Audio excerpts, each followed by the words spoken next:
Magandang araw po uli mga kasama, mga ka-brother. Meron po tayong gawa uli dito sa shop natin. Pinagawa po to kayo ng umaga lang. Ang model niya po ay Samsung UA40F6100. Problema niya po ay sira yung backlight. Ito po siya, nakabaklas na po. Pinalatan natin ng backlight kanina lang. Kinabit na po natin siya. Testing natin yung backlight niya. Ayan. May ilaw na po siya.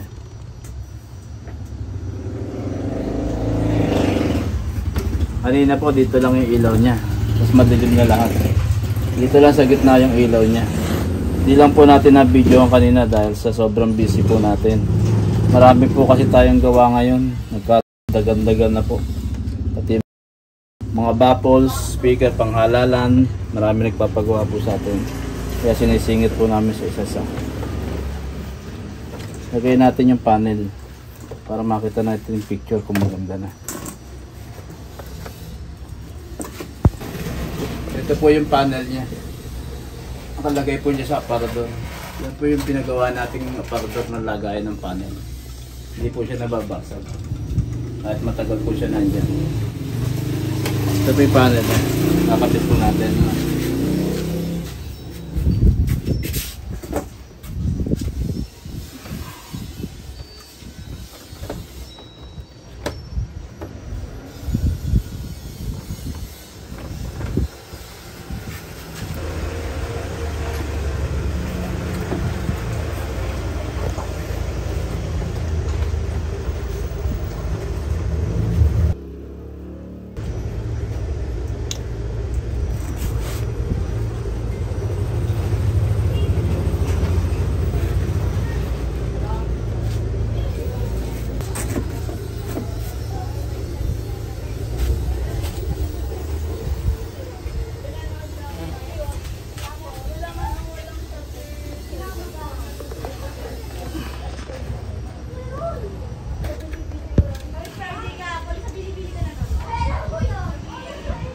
Susuksak nyo lang po sa dulo-dulo. Suksukan po yan. Yung mga Samsung na ganito may suksukan po sa panel niya. At di nalagyan ng tape.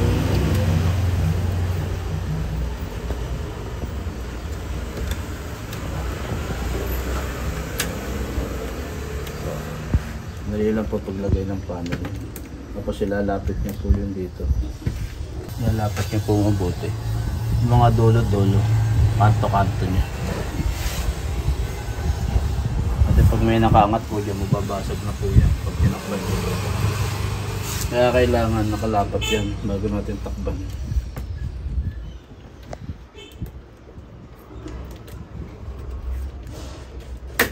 Lagyan natin yung takip.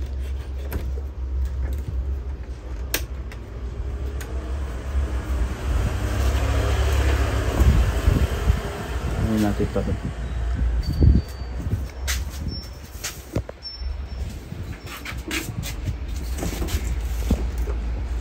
Front cover niya.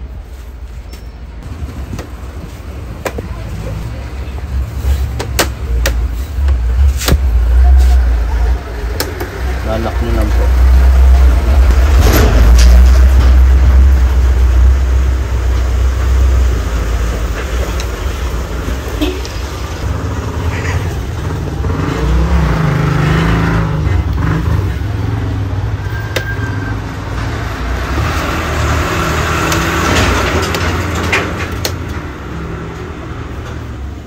Alak nyo lang po.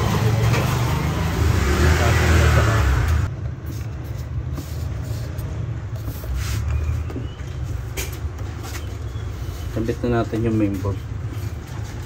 Ayan. Ayan. Ito yung mainboard. Tinatanggal natin to pagkakakabitan ng backlight kasi naka-oscill siya. Pagka tinaob po siya, mapipisa po yung board yan. Mapipit-pit po itong board, baka mag-crack. Kaya kailangan tanggalin yung board bago idapa siya. Manipis kasi yung ano niya, wala naman nakaangat dito na bracket. Kung may nakaangat dito, masasave po to. Ito power supply matibay po yan. Kahit matagal ano, okay yan. Ito maselan po. Yung mga system yan.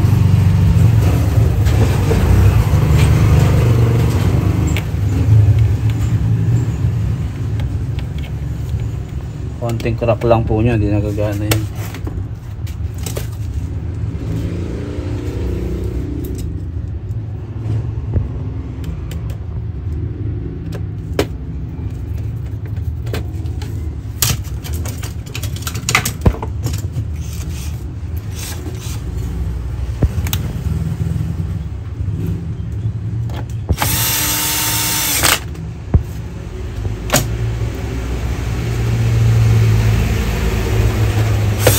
Para matulog.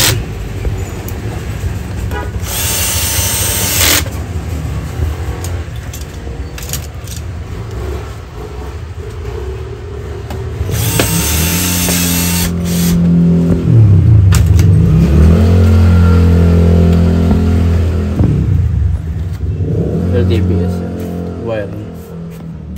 Yan, ribbon. Wait natin yung ribbon niya.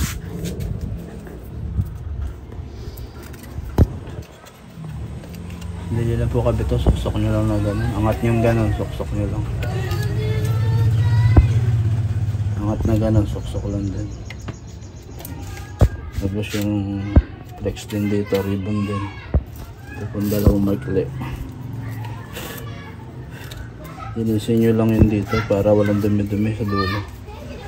Minsan nagkakaroon ng umido yan, ng dumi. Nagkakaroon ng mga buhit-buhit yung TV.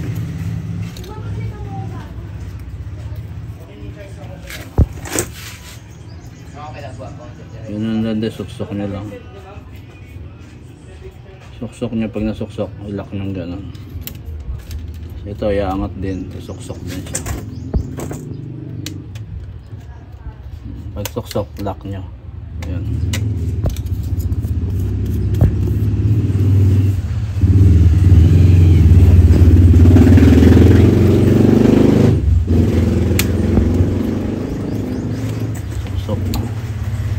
Suksok ulit, tapos lalak. Pag suksok, lalak nyo gano'n.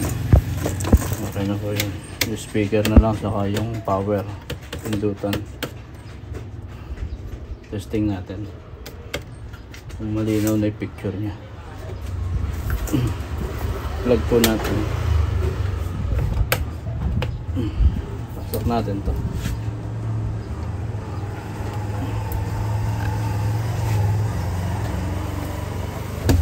Ayun, nagkaroon ng guhit.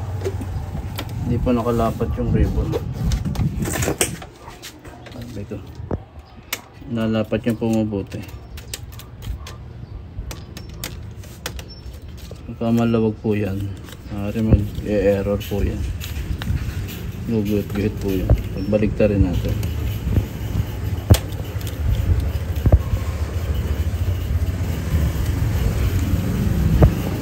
Ito yung lagay natin dito.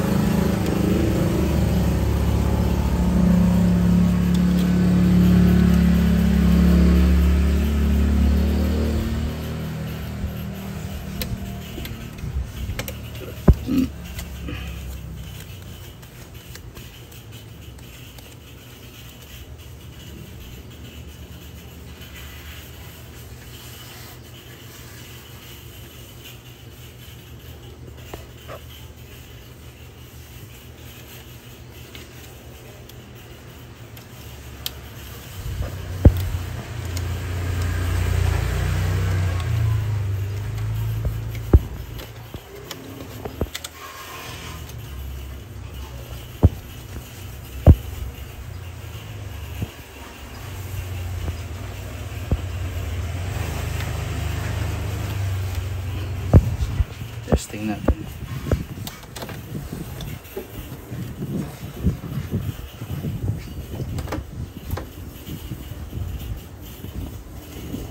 Yun. No, basta na maayos, diba? Wala na yung git-git. Audio video na po siya. Lagyan natin ng signal. Lagyan natin ng Aporgo box.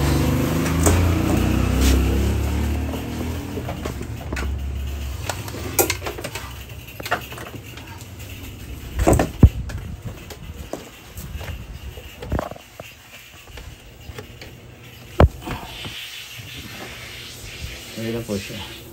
Malinaw na.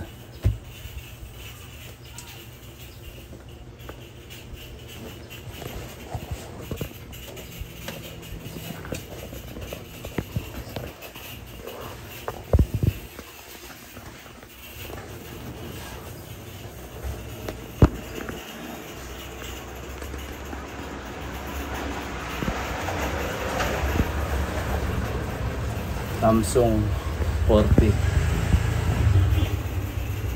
Okay na po siya, maganda na yung picture niya. Kanina dito lang yung liwanag niya, tapos madilim dito. Naayos na natin.